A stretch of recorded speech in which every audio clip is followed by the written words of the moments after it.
तो दोस्तों स्वागत है आप सभी लोगों का एक और new battle through the heavens की वीडियो के अंदर में। और आज की इस वीडियो में हम लोग एक्सप्लेन करने जा रहे हैं ग्रेट हेवन क्रिएशन पाम की powers versus angry Buddha lotus की पावर्स। मतलब इन दोनों के रिगार्डिंग हम लोग आज इस वीडियो में बात करेंगे कि इन दोनों में सबसे ज़्यादा पावरफुल कौन निकल के आता है। साथ ही साथ मैं आपको एक चीज़ पहले ही बता दूँ कि इसके अंदर में मैं इनके पीक वर्जन की बात नहीं करने वाला, बल्कि मैं इनके लोअर वर्जन जो कि करेंटली शोइन के पास है उनके बारे में कंपेयर करने वाला हूँ। मतलब फिलहाल के अपकमिंग एपिसोड्स के अंदर में शोइन इस तियान क्लास 2 टेक्निक को ऑब्टेन कर लेगा, साथ ही साथ उसके पास में एंग्री बुद्धा लोटस भी होंगे। तो करेंटली शोइन के पास इन दोनों अटैक्स के अंदर में कौन सबसे ज़्यादा पावरफुल है। इसके साथ साथ वीडियो के लास्ट में मैं आपको इन दोनों के पीक वर्जन के अंदर में भी कंपेयर करके बता दूंगा, जिस दौरान आपको पता चला है कि इनकी पीक वर्जन में कौन सबसे ज़्यादा पावरफुल निकल के आता है। तो बिना किसी टाइम को वेस्ट किए हम लोग वीडियो को स्टार्ट करते हैं। तो जैसा कि आप सभी लोगों को पता है कि बीटीटीएच के अपकमिंग एपिसोड्स के अंदर में शोयन जब इस दोशंग के साथ में लड़ाई खत्म कर लेगा, उसके बाद इसे रियलाइज होता है कि एक्चुअली में वो जो तियान क्लास 2 टेक्निक है वो कहीं और नहीं बल्कि दोशंग के दिल की गहराइयों में छुपाया गया है।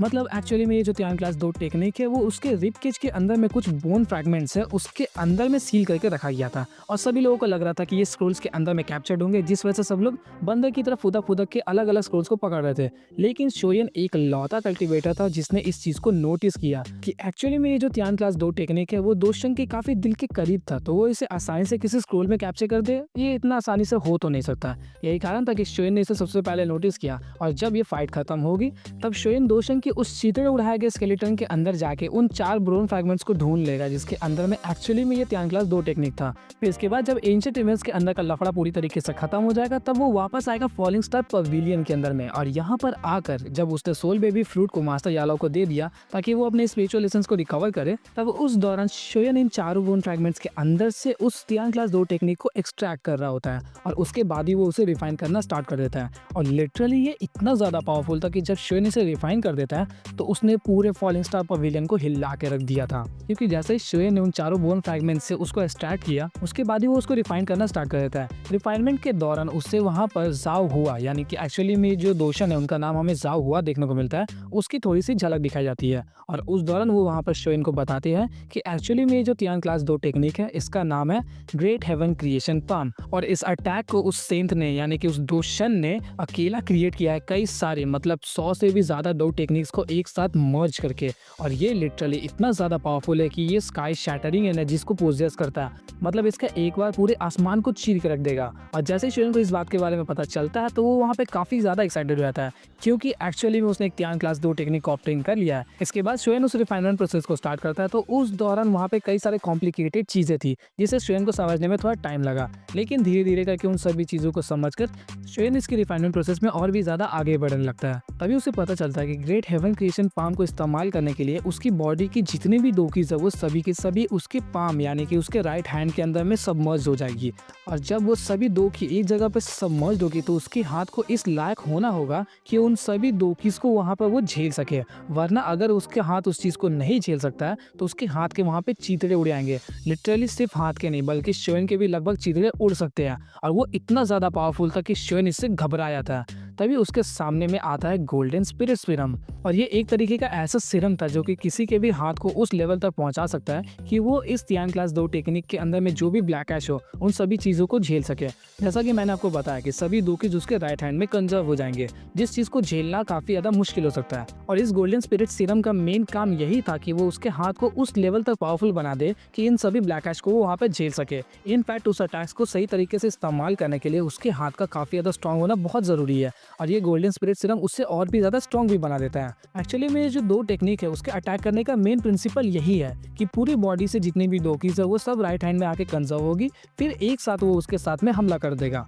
और यही कारण था कि ये इतना ज़्यादा पावरफुल होता है, क्योंकि ओवरऑल बॉडी की जो दोकी अगर वो एक साथ हमला करे तो वो कितना टेरिफाइंग बन सकता है तुम लोग सोच सकते हो। तो शोयन को अच्छी तरीके से पता था कि अगर ये गोल्डन स्पिरिट सीरम यहाँ पर मेरे सामने अपीयर हुआ है तो ज़रूर उसका कोई ना कोई काम होगा। और जैसे ही वो अपना हाथ उसके अंदर में डुबाता है, लिटरली उसने एक्सट्रीम लेवल की पेन को वहाँ पे एंड्योर किया। मतलब उससे सहा नहीं जा रहा था कि उसका हाथ के अंदर में इतना ज़्यादा दर्द हो रहा है कि वो कुछ भी कर नहीं पाता, छटपटाना लिटरली वहाँ पे स्टार्ट कर देता है। लेकिन फिर भी उसे पता था कि इसके अंदर में ज़रूर कोई काम की ही चीज़ है, जिस वजह से उसने अपने हाथ को रिफाइन करना वहाँ पे स्टार्ट कर दिया। तकरीबन कुछ घंटों तक वो खुद के हाथ को वहाँ पे रिफाइन करता है, एग्जैक्टली मुझे याद नहीं है कितने देर तक किया था, लेकिन थोड़ी देर बाद जब उसका हाथ बाहर आता है तो उसे महसूस होता है कि उसके हाथ के अंदर की जितने भी वेन्स हैं, मतलब यहाँ पे हम लोग वेन्स उसकी नसों को नहीं बल्कि उसकी मेरिडियंस के बारे में बात करते हैं। जितने भी मेरिडियंस है वो सभी एक जगह पर इकट्ठा हो गए हैं, मतलब सब मिलके एक साथ एक मेन वेन बन गया है। अश्विन अपनी बॉडी के अंदर की इस चेंजेस को अच्छी तरीके से महसूस कर पा रहा था। इसके साथ साथ उसे ये भी पता चल रहा था कि उसका वो जो हाथ है वो कितना ज्यादा पावरफुल बन गया है। इसके बाद ही उसका हाथ जब पावरफुल बन चुका है तो अब वो आसानी से उस त्यान क्लास 2 टेक्निक को इस्तेमाल कर सकता है। तो फिर उसके मन में ख्याल आया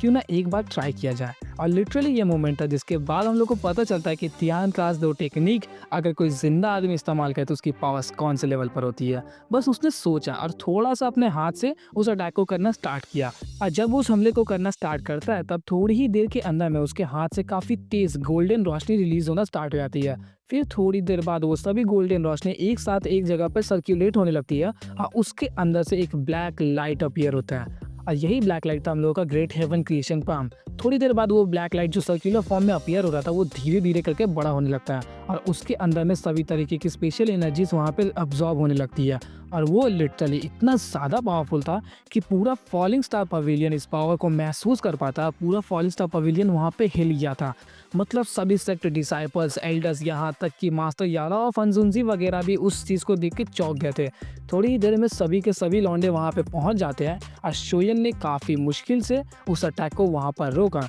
क्योंकि उसे पता था कि अगर वो एक बार वहाँ पे उस चीज़ से वार कर देता तो आधा फॉलिंग स्टार पवेलियन वहाँ पे शायद से तबाह हो जाता। अब आप लोगों ने इसकी पावर्स को जान लिया, लेकिन क्या आपको पता है कि एक्चुअली में ये एक लो त्यान क्लास 2 टेक्निक है। यही कारण है कि ये त्यान क्लास 2 टेक्निक के अंदर में सबसे ज़्यादा पावरफुल हम लोग इसे नहीं कह सकते, लेकिन इसके बावजूद ये इतना ज़्यादा पावरफुल है कि लिटरली शोयन इन फ्यूचर चल के इसे इस्तेमाल करता है कई सारे त्यान जून्स को मारने के लिए। मतलब मुझे एग्जैक्टली याद नहीं आ रहा, लेकिन शायद से ओल्ड गोस्ट जाइजिंग इसी हमले से मरने वाला है, जिससे हम लोग अंदाज़ा लगा सकते हैं कि ये कितना ज़्यादा पावरफुल होगा। लेकिन क्या एक्चुअली में ये एंग्री बुद्धा लोटस से ज़्यादा पावरफुल है? अगर हम लोग बात करें 4 हेवनली फ्लेम्स के मर्जअप की एनिलेशन एंग्री बुद्धा लोटस के रिगार्डिंग, तो उसकी पावर्स के साथ में अगर इसकी पावर्स को हम लोग कंपेयर करते हैं तो यहाँ पर इन दोनों के बीच में जो पावरफुल निकल के आता है वो मेरे अकॉर्डिंग कोई भी नहीं है, क्योंकि एनिहिलेशन एंग्री बुद्धा लोटस जो है वो हम लोग को 2 टाइप का देखने को मिलता है। पहला जिसके अंदर में वो चारों के चारों हेवनली फ्लेम्स को इस्तेमाल करता है, और दूसरा जिसके अंदर में वो 3 हेवनली फ्लेम्स को इस्तेमाल करता है और एक आर्टिफिशियल फ्लेम यानी कि हम लोग का लाइफ ट्रांसफॉर्मेशन फ्लेम को इस्तेमाल करता है। तो अगर हम लोग लाइफ ट्रांसफॉर्मेशन फ्लेम वाले एंग्री बुद्धा लोटस के साथ में इसको कंपेयर करेंगे तो यहाँ पर ये त्यान क्लास 2 टेक्निक यानी कि ग्रेट हेवन क्रिएशन पाम की जो पावर्स है वो ज़्यादा निकल के आती है। लेकिन जब बात आता है हेवनली फ्लेम्स के रिगार्डिंग, जिसमें चारों के चारों हेवनली फ्लेम्स होंगे, तो वहाँ पर इन दोनों की जो पावर्स होगी वो ऑलमोस्ट मुझे इक्वल लग रहा है। लेकिन कुछ टर्म्स में मैं एंग्री बुद्धा लोटस के साथ जाना चाहूँगा, क्योंकि एंग्री बुद्धा लोटस के पास में चारों हेवनली फ्लेम्स है और हेवनली फ्लेम्स अपने ही पास में अलग तरीके की पावर्स को पोजेस करता है, और इसके साथ साथ हम लोग हेवनली फ्लेम्स को तो अंदर सपोर्ट करते ही है। यही कारण है कि मुझे अभी भी ग्रेट हेवन क्रिएशन पाम के मुकाबले ये जो 4 स्टार एनिहिलेशन बुद्धा लोटस है जिसके अंदर में चारों हेवनली फ्लेम्स होंगे वो ज़्यादा पावरफुल लगता है। लेकिन अगर वो एक हेवनली फ्लेम की जगह पर लाइफ ट्रांसफॉर्मेशन को इस्तेमाल करता है तो वहाँ पर ग्रेट हेवन क्रिएशन पाम की जो पावर्स है वो ज़्यादा निकल के आएगी। तो मेरे अकॉर्डिंग ये थी राय। और अगर अब हम लोग बात करें इन दोनों की पीक पोटेंशियल के रिगार्डिंग, यानी कि ग्रेट हेवन क्रिएशन पाम की जो लास्ट पावर्स होगी उनके बीच और हम लोगों का एंग्री बुद्धा लोटस का लास्ट यानी कि एम्परर फ्लेम वाला एंग्री बुद्धा लोटस, तो उसके अंदर में इन दोनों के कंपैरिजन का कोई बात उठता ही नहीं है, क्योंकि वहाँ पे वो जो एम्परर फ्लेम वाला एंग्री बुद्धा लोटस होगा वो इसके मुकाबले कई गुना ज़्यादा पावरफुल है।